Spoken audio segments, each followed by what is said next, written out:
আসসালামু আলাইকুম। আসসালাম, কেমন আছেন আপনি? আলহামদুলিল্লাহ, আল্লাহ রাখছে।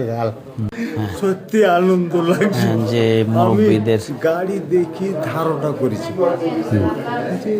ভাই আছে নাকি রে। তো ঈদ মোবারক থাকলো। হ্যাঁ, ঈদ মোবারক। ঈদ মোবারক। জি হ্যাঁ, মাঝে মধ্যে আসবে। হ্যাঁ, আসবো, আসেন একটু বলবেন ঘোরাঘুরি করুন। না হ্যাঁ, আমাদের? বলবো না ইনশাআল্লাহ। হ্যাঁ, বলবো না।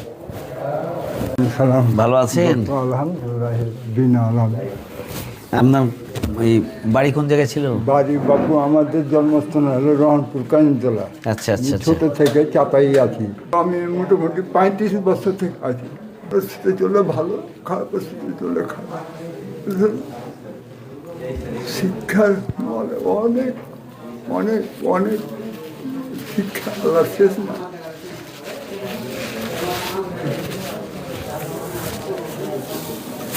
দুঃখ হয় একটা পরিস্থিতিতেই যেহেতু আসতে হয়েছে, মিলেমিশে থাকতে হবে সবাই। আমাদের জন্য দোয়া রাখেন বাপ, ভালো থাকবে।